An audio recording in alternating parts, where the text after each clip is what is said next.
3 days before the wedding, I still thought I was a lucky woman. I woke up to a to-do list so long it filled my phone screen, from confirming the flowers and finalizing the reception tables to answering the flood of check-in texts from relatives. Everything was loud, rushed, alive in the way any wedding about to happen is. I had been tired of that chaos before, but that day, it comforted me.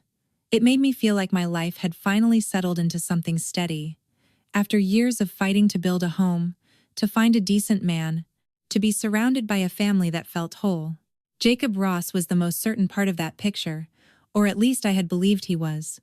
He wasn't the kind of man who drowned you in sweet words, but he always knew when to show up, when to take my hand on the days I was running on empty, when to say just enough to make me feel like I didn't have to carry everything alone. And Alicia Baker, my sister, was the person I had always believed would stand beside me even if the rest of the world turned away. During the final week before the wedding, she had thrown herself into helping me with almost everything, from calling to confirm the cake and double-checking the guest list to reminding me to drink water when I got swept up in 100 little tasks. Grace Cooper called me early that morning, her voice warm but firm, reminding me not to take everything on myself. "Emma, a wedding is supposed to be a happy day. Don't turn it into a contest to see who collapses first." I laughed, promised I would rest, then went right back to answering another dozen messages. Alicia came into the kitchen after that and set a cup of coffee in front of me, looking at me with nothing but concern. "You just need to be the bride," she said. "Let me handle the rest." If anyone had asked me then who I trusted most, I would have answered without hesitation. Jacob and Alicia. Maybe that was why I didn't see the first warning signs when they appeared. Jacob started taking longer to reply to my messages. Not so long that it was obvious, just enough to make me look at the screen one more time and tell myself he was probably busy. When we were together, he was still gentle, still asked whether I had eaten, whether I was sleeping, but something in his eyes had changed. Every time I mentioned Alicia, or said she had helped me with one thing or another, he would go quiet for a beat before shifting the conversation somewhere else. It wasn't a long silence, but it was enough to throw something off inside me. I really started paying attention one afternoon when his phone lit up on the table. I'm not someone who checks other people's phones. I only happened to glance over and see Alicia's name on the screen, along with a message too short to be called clear, but far too strange to pass as normal. "Don't let her get suspicious right now." I went still for a few seconds. If it had been someone else, maybe I would have brushed it off. If it had been something else, maybe I would have rushed to find some decent explanation for both of them. But what did right now mean? And why was my sister texting my fiancé in that careful, secretive way? I asked Jacob lightly, trying to keep my voice as normal as possible. "What does Alicia want?" He picked up his phone faster than usual, glanced at the screen, then turned it face down. "Wedding stuff." "What kind of wedding stuff that she not say to me?" Jacob pulled out a chair and sat across from me, the smile on his mouth still the same reassuring one he always used, but his eyes wouldn't meet mine. "Emma, you're too stressed. You're overthinking everything." That answer didn't reassure me. It chilled me. That same evening, Alicia came over to my house to go over a few last things for the ceremony. She rattled off a plan to switch the flower placement and adjust the order of guest arrivals, including a private detail that only Jacob and I had talked about in the car earlier. I remembered it clearly because it had been a last-minute change, and I hadn't told anyone else. When I asked her how she knew, Alicia only shrugged and smiled easily. "I just guessed. You've always liked everything neat and organized." I looked at her, and for the first time, that smile felt fake in a way that made my skin crawl. I still didn't have proof to accuse anyone of anything.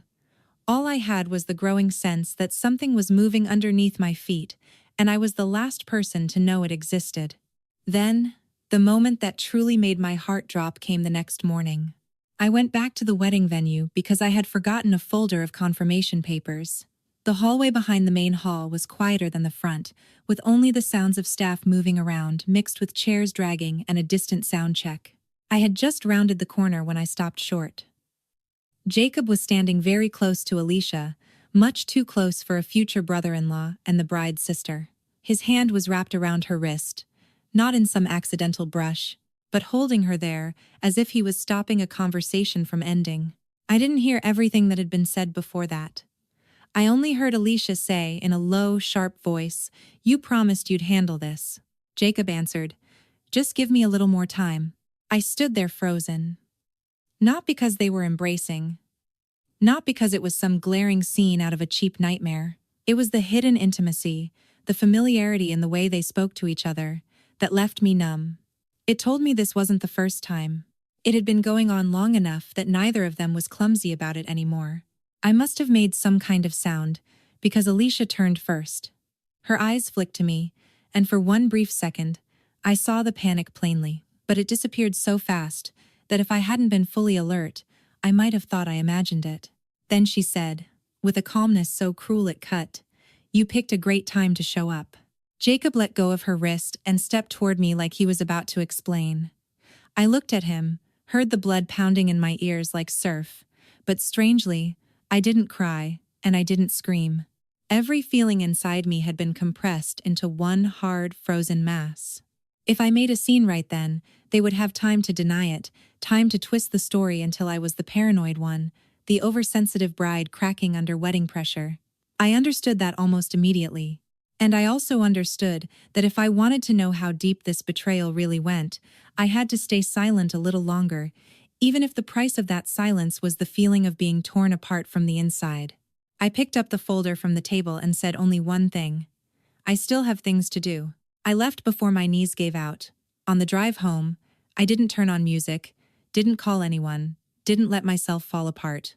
I started replaying every small detail from the past few weeks.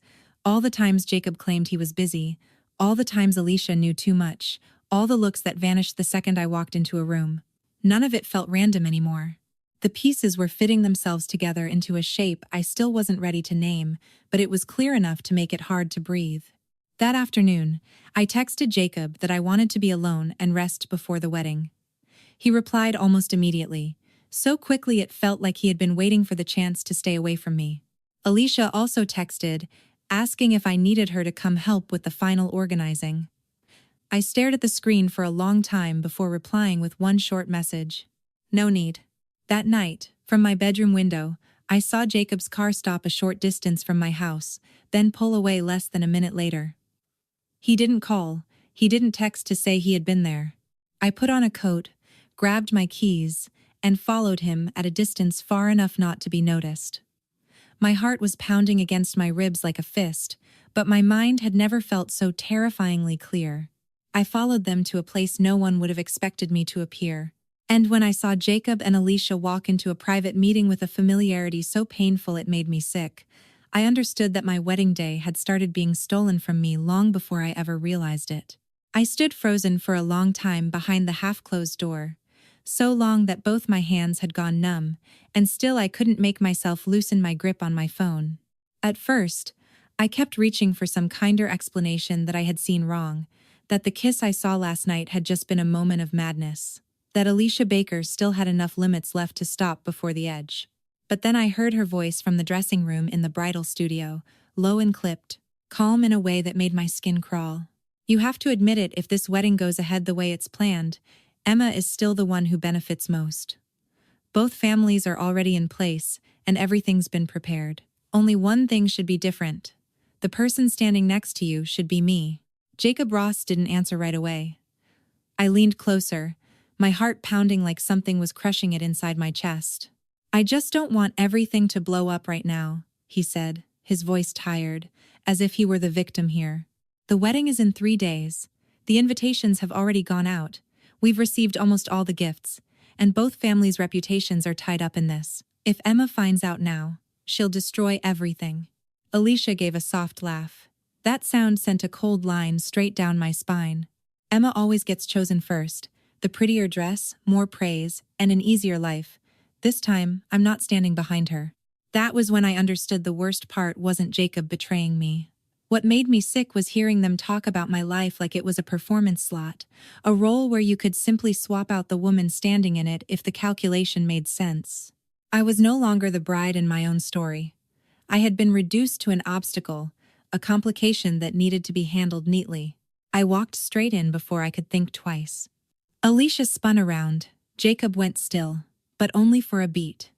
What chilled me was that neither of them looked nearly ashamed enough. "Say that again," I heard myself say, my voice thin but sharp as a blade. "Do you want to take my fiancé too? Or do you want to take my whole life while you're at it?" Alicia folded her arms, meeting my eyes without flinching. "Don't act like everything in this world was always yours. Jacob stayed with you because it was convenient. With me, he's actually understood." I laughed, a dry sound so harsh even I barely recognized it. "Understood each other well enough to plan stealing my wedding?" "Stealing?" Alicia curled her lip. "If something can be taken that easily, then maybe it was never really yours." That hit harder than a slap. After all these years as sisters, what had been simmering inside her had never been love. It was envy, fed and raised by comparisons, family dinners, careless compliments. I used to think Alicia was only cruel when she was angry. I was wrong. She had waited for this day long enough to say that without even trembling. I turned to Jacob. "You tell me, just once, look me in the eye and tell me clearly, since when have you been cheating on me?" Jacob let out a sigh as if I were the one making his life difficult. "Emma, you're under too much stress. This wedding has had you losing sleep for weeks. You heard a few lines and turned them into something bigger than they really is." I stared at him, unable to believe anyone could be that shameless. "I turned it into something? I saw you kissing my sister." "That was a mistake," he shot back. "Everything got pushed too far, because everyone's under pressure. You don't need to turn it into a disaster." Right then, Grace Cooper walked past, heard the arguing, and stepped inside. She didn't understand the full situation yet, but her first instinct was still to put out the fire. "Emma, calm down. Whatever this is, talk about it after the wedding. Don't make a scene right now." Make a scene. I was the one being betrayed, replaced, and lied to inside my own family, and the thing everyone feared most was that I would embarrass them. I looked at each of them in turn, and suddenly I felt something in me stop wanting to cry. Asking for honesty from people who had chosen lies was the stupidest kind of pain. If I screamed now, they would deny it, reframe it, drag in more people to say I was too sensitive, out of control, obsessed because of the wedding. And in the end, I would be the one expected to apologize for ruining the atmosphere. I turned and walked out. Alicia called after me, her voice edged with triumph. "Emma, if you were mature enough, you'd understand that some things happen because they were always meant to." I didn't turn back. In my mind, a cold idea was taking shape. A wedding gift. Not flowers, not a card, not silence. Something that would force them to stand in the middle of their own truth, in front of everyone they were trying to deceive. My phone vibrated right then. A screenshot had been sent from an unknown number. I opened it, and the blood in my body seemed to freeze. It was an old message history between Alicia and Jacob, time-stamped months earlier before the day I had even tried on my first wedding dress. I stared at the dates on the screen, and realized this betrayal had crept into my life far longer ago than what I had just witnessed. I didn't storm out and confront them that same night. I didn't call anyone and sob like someone whose whole life had just been ripped away. I went home, locked the door, turned off every light in the kitchen, and sat alone in front of the wedding planning board still hanging in the dining room. The colored notes were all still there: flower choices, seating chart, guest arrival times, vendor names. Everything was still neat and orderly, as if my life hadn't just split down the middle. I picked up a marker, but instead of adjusting the menu or the chair count, I started circling the dates Jacob had changed plans, the payments he said he'd already handled, the times Alicia inserted herself with that honey-sweet voice and claimed she just wanted to help take some pressure off. I opened my laptop and logged back into every wedding, email, invoice, appointment, and transfer record. Before this, I had trusted Jacob enough to let him take the lead on a lot of details, because he always seemed calmer, more reliable than I was in the middle of all that tangled paperwork. But once I started connecting the dots, I found something ugly. Some payments had their recipients changed at the last minute. A few wedding gifts from my family's business contacts had been redirected to Jacob's office instead of our home, even though we had already agreed otherwise. One menu tasting that was supposed to be just him and me had later been changed to 3 people. The third person was Alicia. I scrolled through the transaction history so slowly my hands went cold. One deposit had been increased, A so-called event media fee had appeared that I had never approved. A list of Jacob's business guests had been added alongside the close friends of both families. I stared at the screen and then laughed a dry, hollow sound that was more frightening than crying. He hadn't just betrayed me in bed or in those stolen touches behind closed doors. He had used this wedding as a platform to elevate himself, used my family name like a passkey, and used my trust to polish his image in front of people he knew could help him climb higher. That was the moment the pain changed color. I no longer felt like someone who had simply been left behind. I felt calculated on. I texted Anna Lewis first. Anna was the kind of person who would never comfort you with pretty words when the truth needed exposing. Less than 10 minutes later, she called me back. I told her the short version, just enough for Anna to go quiet for a few seconds before exhaling and saying, "Emma, I've been waiting for the day you finally looked this in the eye." It hurt, but I needed to hear it. Anna said Alicia had been jealous of me for a very long time, not the sudden kind of jealousy sparked by a man. This was something low-burning, built up over the years. Family dinners where I was always given the responsibility because Emma is more dependable. Times Alicia messed up and the family still turned to me and told me to be the bigger person because I was more mature. "You think she wants Jacob?" Anna said, her voice flat and cold. "No, she wants the feeling of standing where you were supposed to stand." After that, I met Grayson Ward at a small cafe near the office district. Grayson worked in event management and knew Jacob through a few mutual contacts, so I needed someone who could confirm things with his own eyes, not with emotion. He didn't waste time. He said he had seen Jacob and Alicia together almost 2 months ago, at a restaurant outside downtown, on the exact night Jacob told me he had to meet a client. "I don't like getting into people's private business," Grayson said, looking straight at me. But the way they acted didn't look like a future brother-in-law and sister-in-law.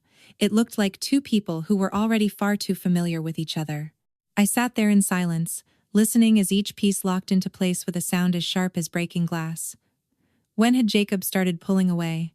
When had Alicia started sinking herself so deeply into the wedding?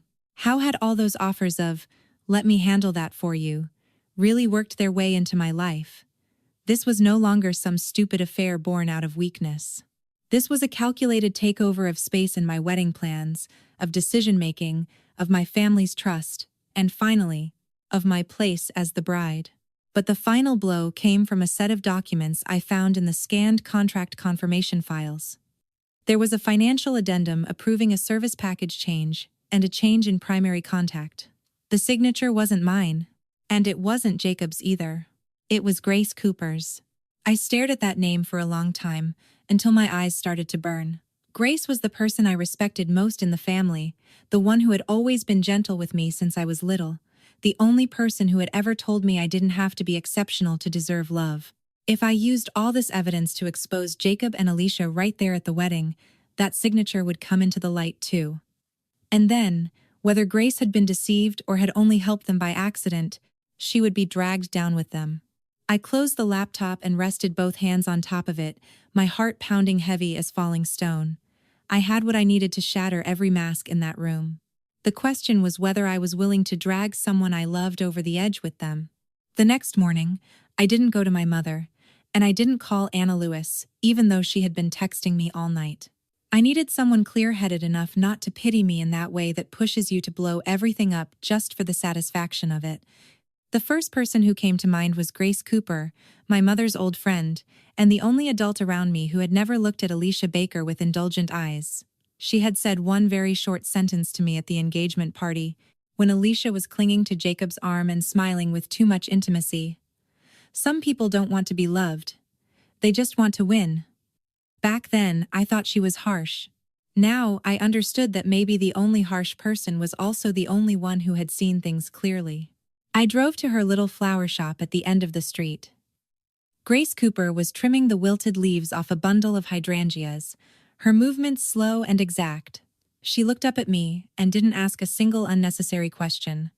One look at my face was enough. She set down the shears and said, "You finally came." I sat across from her for over an hour, telling her almost everything I knew.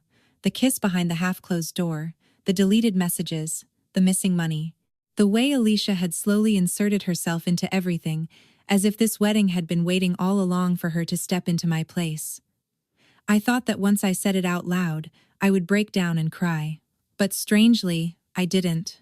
My voice was steady, so steady that even I found it unfamiliar. Grace listened to all of it without interrupting. She only pushed a cup of hot tea toward me and said very softly, "You're hurting because you were betrayed. Alicia did this because she's starving for something else." I looked at her. She tilted her head, her gaze so calm it was almost cold. There are people who cannot stand the feeling that someone else has a more stable life than they do. They don't want to build a home of their own. They want to walk into someone else's home, sit down in someone else's place, and watch the owner get pushed outside.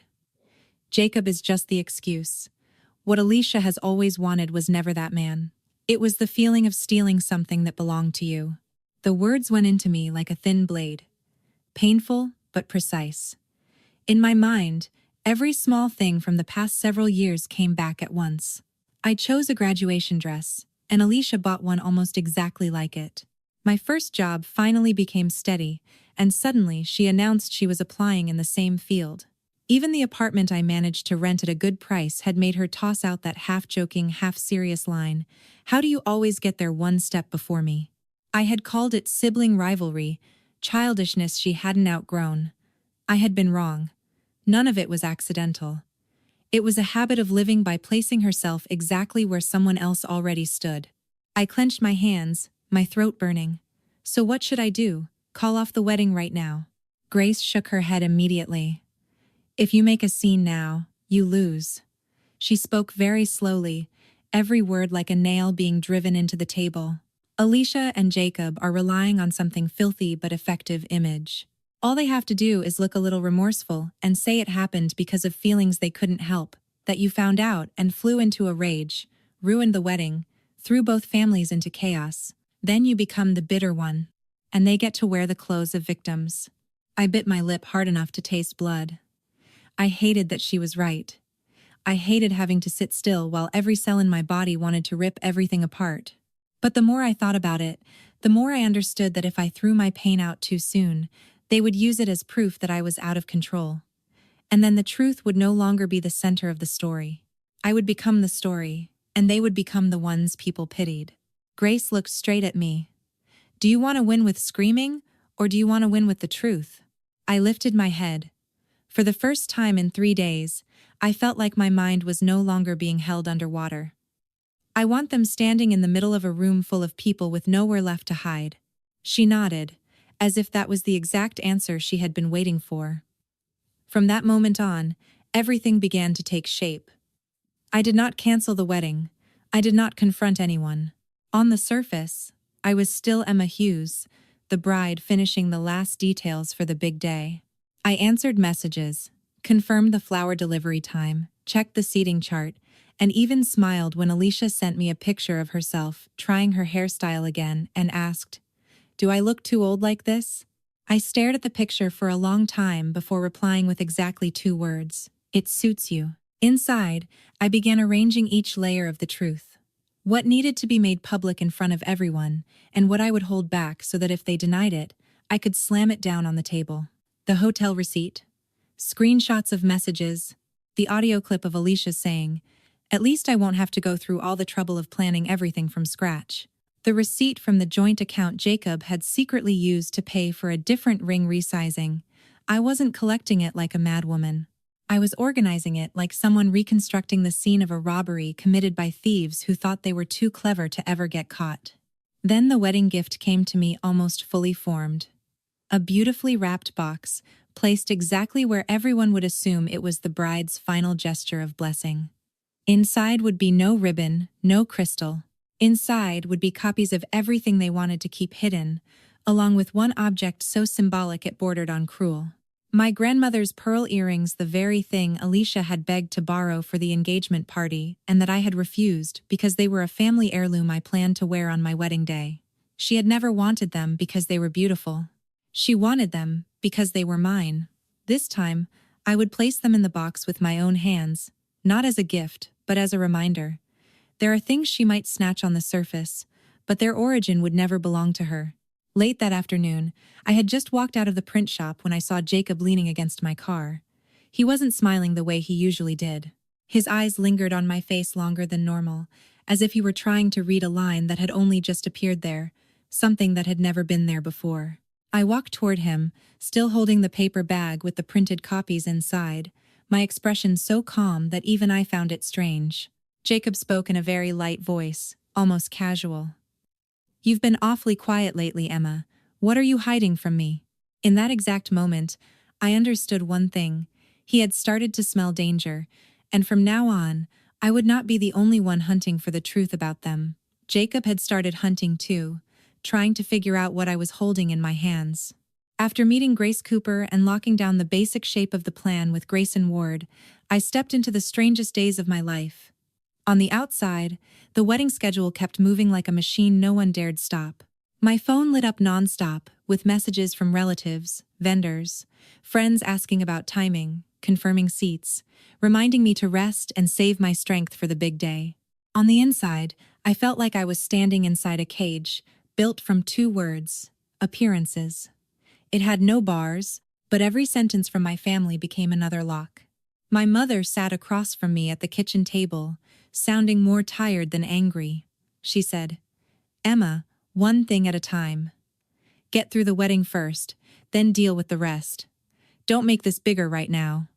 Hudson Parker called too. He wasn't exactly defending Jacob Ross, but he spoke with that familiar logic people use when they fear disruption more than wrongdoing, saying this family could not survive more scandal right before the wedding. Some people even advised me to stay quiet and let it pass, because if the ceremony was canceled now, I would still be the first one everyone talked about. I listened to all of it without interrupting, without crying anymore. What chilled me wasn't cruelty. It was how used they were to asking the wounded person to behave in whatever way made everyone else comfortable. I was so alone that at times I laughed. I was the one who had been betrayed, yet everyone spoke to me as if keeping this house peaceful was my responsibility. Alicia Baker moved back and forth through the house, with the busy air of a woman helping build her younger sister's happiness. She asked about flowers, about the cake, about the seating chart, her voice so light, and even that if I hadn't known the truth, I might have felt grateful. Every time I looked at her, I remembered something Grace had said. Some people do not need to be loved. They only need to feel like they've won. Jacob started trying to approach me once he realized I was no longer demanding explanations. He stopped me behind my mother's house, standing just close enough to seem intimate, just far enough that if anyone saw us, it would still look like a decent conversation. Jacob lowered his voice. "Emma, I know you're hurt, but things aren't exactly the way you think." I looked straight at him. "Then what exactly are they?" He swallowed, then tried a different tactic. "Alicia is a mess right now. The whole family is under pressure. I just want to keep things from falling apart any further." I replied, "That sounds very nice when you say it. Almost like you weren't the one who broke it." Jacob went quiet for a few seconds, his eyes turning watchful. I understood that he was measuring how much I knew.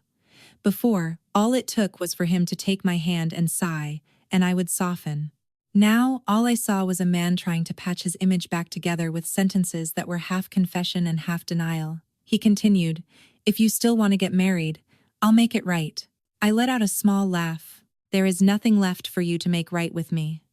For the first time, Jacob looked genuinely unsure of himself. My silence frightened him more than any outburst could have.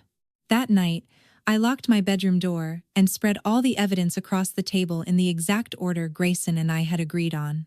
The messages between Jacob and Alicia, the hotel receipts, the transfer records, screenshots of the times they discussed changing seat assignments, changing the recipient name on contracts, and every line of text that proved this was not an impulsive mistake, but a betrayal they had prepared for.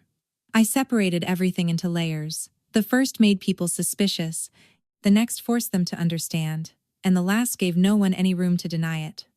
The wedding gift could not be some emotional explosion. It had to be a door slamming shut in their faces, elegant, precise, and public enough that no one could twist it afterward. I texted Anna Lewis to confirm when she would arrive. I called Grace Cooper and asked her to hold on to something until the exact moment it needed to be brought in. I went through the guest list again. marking the people who absolutely had to witness it. The people whose voices would matter if Alicia's side tried to reverse the story. I was no longer a bride preparing for a wedding. I was someone tightening every link in the net around two people who thought they were too clever to be caught. Just before midnight, Grayson sent me a hallway security video from the hotel. It was from the night Jacob had told me he had to meet a vendor urgently. In the footage, Alicia stepped out of the elevator first, and Jacob followed less than a minute later. They stopped at the room door and exchanged a few words. The audio was unclear, but the timing and their body language were cruelly clear. There was another video, shorter, taken in a parking lot 2 weeks before the wedding. Jacob handed Alicia an envelope, and she smiled and said one line with perfect clarity. "As long as Emma stays quiet long enough, everything will belong to me." When I finished watching, I set my phone down, oddly calm. The final piece had slipped into place. They had both thought I was the slowest person in the room. They had no idea when I stopped being the woman begging for the truth.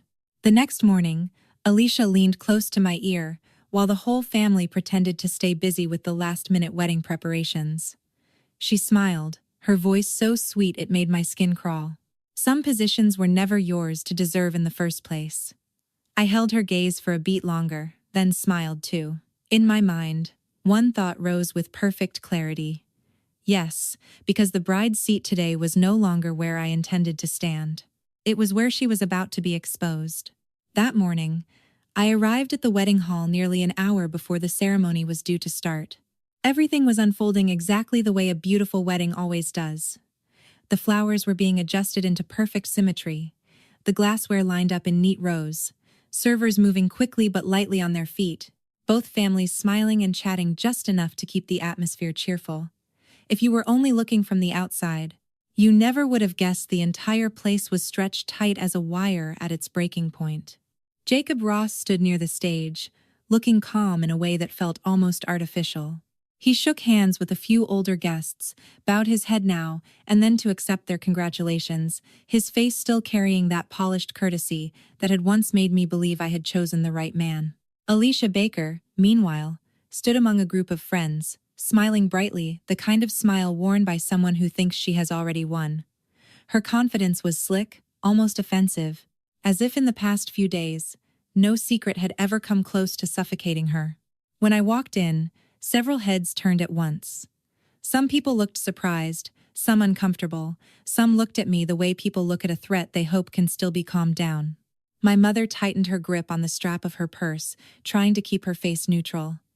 Hudson Parker gave me a slight nod, and in his eyes was the heaviness of a man who knew this day would not end peacefully. I smiled at all of them, so calm that some of them started losing their composure in my place. I didn't ruin it too early. I sat where I was supposed to sit, listened as the music rose, listened to the MC recite those familiar blessings, listened to the soft scrape of chairs as the guests settled in. I let the ceremony reach that precise moment when everyone believed nothing could change anymore. I didn't want what happened today to feel like an impulse. I wanted it to be an ending. When it was time for the thank you speech, I stood up first. A murmur rippled through the room, then slowly died away, because everyone assumed this was one last decent gesture, some belated act of acceptance to preserve appearances. I picked up the slim, cream-colored box I had prepared in advance and walked straight toward Alicia. She looked at me, the corners of her mouth lifting, false pity flickering in her eyes. I placed the gift box in her hands and said each word clearly. "This is your wedding gift, Alicia. I prepared it very carefully, because I think a day like today deserves the full truth." The smile on her face stalled. Jacob took a step toward me, lowering his voice. "Emma, don't turn this into a spectacle." I turned to look at him. "The spectacle started when you slept with the bride's sister, Jacob. I'm just the one refusing to let it end in applause." The whole hall went silent. I opened the gift box and pulled out the first item, a stack of printed messages. The first lines were still vague, but more than enough for anyone to see they had crossed far beyond the line. The second item was a hotel receipt, dated exactly during the time Jacob claimed he was away on business. The third was a copy of a transfer from the joint account meant for the wedding into a card Alicia used. By then, the whispering was no longer quiet. Alicia clutched the box, her face drained white. Did you fake all this just to get revenge on me? I looked straight at her. If you want to deny it, keep denying it. I prepared one more gift for you. Grayson Ward stepped forward from the back row and handed me a phone that was already connected to the large screen. I didn't need to look at Jacob again. The sharp, crowded sound of his breathing was enough to tell me he knew exactly what was about to happen. The recording rang through the wedding hall, clear enough that no one could pretend they had heard it wrong. Alicia's voice came first, sharp and triumphant. Emma is always the one people love more. If I get Jacob before the wedding, then for once, I'm the one who wins. Then came Jacob's voice, colder and more calculating than anything I had ever imagined. She trusts me completely. Once we're married, dealing with her family's finances will be much easier. But if things turn another way, I still need to stand with whoever benefits me more. Someone shot to their feet. Someone else swore out loud in the middle of the ceremony. My mother covered her mouth, eyes wide as if she had just been slapped. Hudson Parker stood frozen, his face gone gray. Jacob lunged toward Grayson, but Ezra Marshall stepped in and blocked him. Anna Lewis rose then too, her voice trembling but unwavering, confirming that she was the one who had seen Alicia enter a hotel with Jacob weeks earlier, and that she had stayed silent too long, only because she had been afraid of hurting me. Alicia screamed that everyone was conspiring to destroy her. Jacob spun around and blamed Alicia, saying she had been the one to make the first move. The two of them tore into each other right there in the place where they had meant to use vows to hide betrayal. I stood in the middle of that chaos and felt strangely calm. This was no longer about whether anyone believed me. The truth was standing on its own now. I thought that would be enough, until Grace Cooper slowly stepped out from the last row. She didn't look at Jacob, she didn't look at Alicia either. She looked straight at my mother, her voice low enough to chill the room. It's time. You should say it yourself. Or should I be the one to say this isn't the first time Alicia has stolen something that belonged to Emma, and that you've been covering for her since they were little? The entire hall went dead silent. For a few seconds, heavy as stone, I turned to my mother, and for the first time in my life, what I saw on her face was neither favoritism nor evasion, but the fear of a secret buried too long finally forcing its way to the surface. After that video, it felt as if someone had ripped the glossy finish right off the entire room. Whispers rose in waves, colliding into a chaotic, grating hum that made my head pound. I stood in what was supposed to have been my wedding and watched Alicia Baker walk straight toward me, her face flushed red, her eyes practically throwing sparks. She couldn't even hold on to her fake sweetness anymore. Alicia stopped in front of me and gave a short, bitter laugh, her voice high and sharp enough for everyone to hear. So you finally got what you wanted, Emma. You always have to be the one people love, the one they notice, the one standing in the middle of the room. Even today, you couldn't let anyone else have one day that was theirs. I looked her straight in the eye. In that moment, I understood this had never been only about Jacob Ross. This was ash that had been smoldering for years, just waiting for one spark to catch. I spoke slowly, clearly. You slept with my fiancé, and then planned to walk into my wedding and take my place as the bride. Is that what you call one day that was yours? Alicia laughed, but it came out warped with bitterness. Then she started dragging up pieces of the past like she was throwing knives. She said that ever since we were children, I was always the one praised for being better behaved, smarter, more graceful. She said every mistake I made was forgiven, while she was scolded over every little thing. She said that in that house, I was the pride of the family, and she was only ever mentioned when someone needed a comparison. Every word she spoke was an old wound dug open in front of a crowd. I let her finish. Then I stepped closer, close enough that she couldn't avoid my eyes. I'm not denying that you were hurt, I said, and my voice was so cold it startled even me. But being hurt does not give you the right to betray me.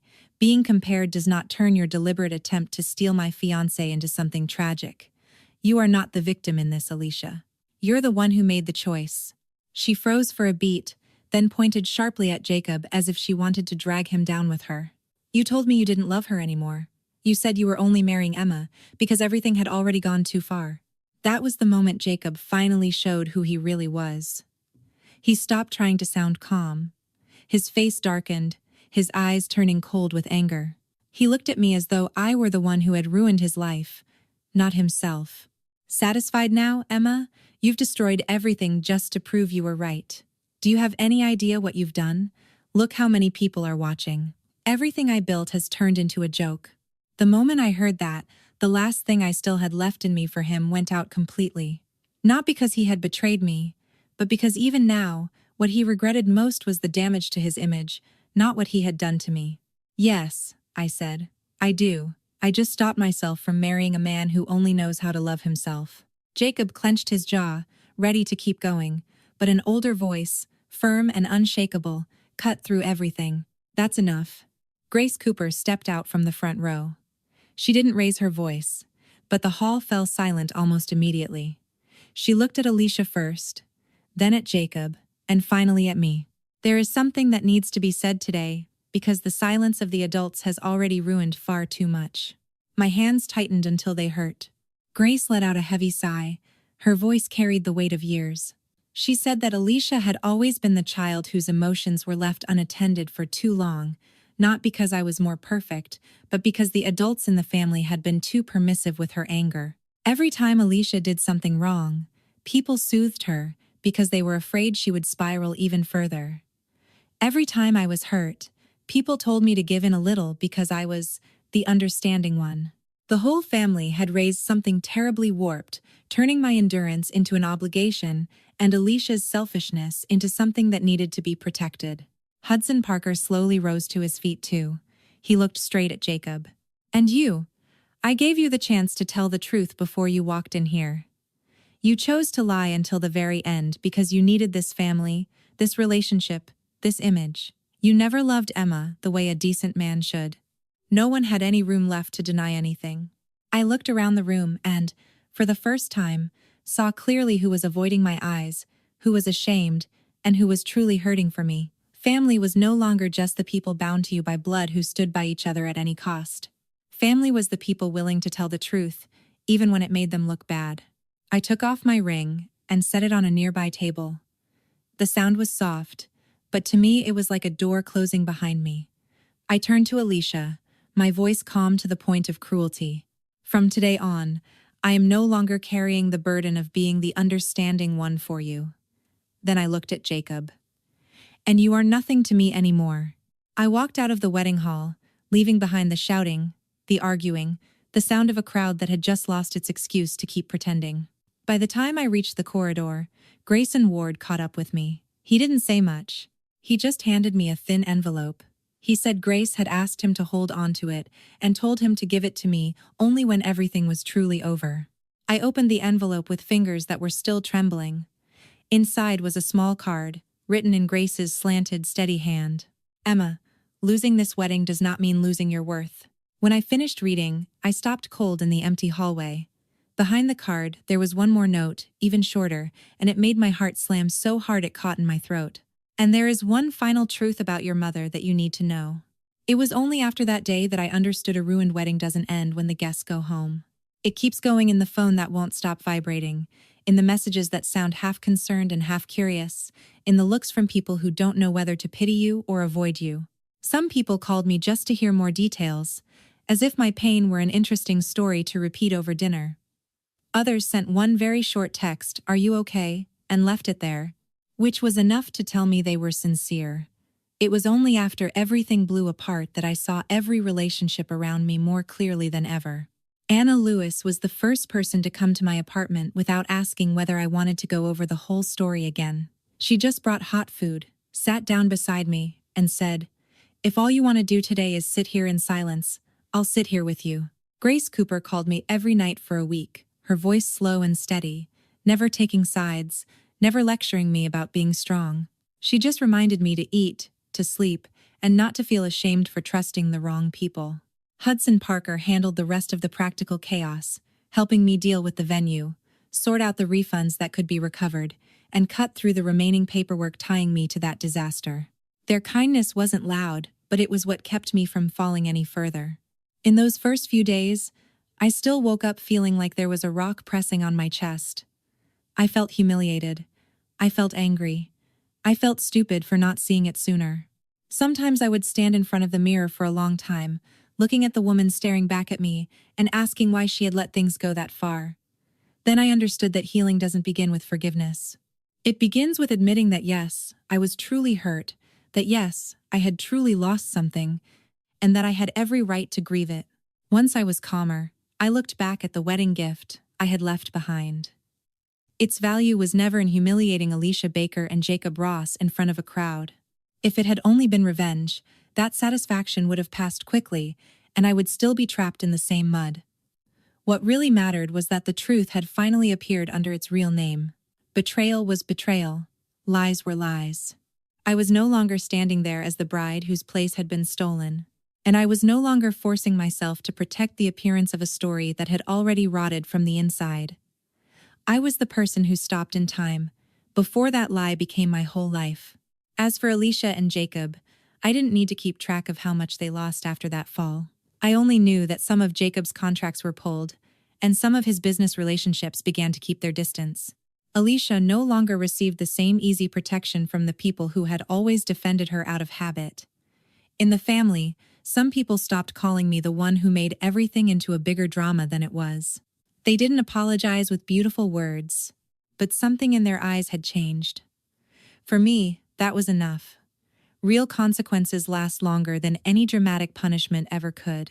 I didn't walk away from that wedding with some glorious victory. I walked away like someone who had just made it through a mental landslide, my clothes no longer clean, my heart no longer whole, but with my legs still under me. I started over with the smallest things. I changed my number for certain people, cleaned up my home, went back to work, and learned to trust that first feeling of unease in myself, instead of talking myself into enduring more. I set boundaries with my family, with late apologies, and even with the memories that kept trying to drag me back to the same place. I still keep in touch with Anna, with Grace, with Hudson. They remind me that after an illusion collapses, real kindness still exists in ordinary life. I'm not calling this new chapter happiness yet, and I don't need to call it love either. Right now, peace and self-possession are already a beautiful beginning. I used to think I had lost the best future of my life on the day that wedding fell apart. But no, what I lost was only the wrong future. And when I stepped out of those ashes, I realized the most valuable thing I had was still intact in my hands: my self-respect and my ability to believe in myself again.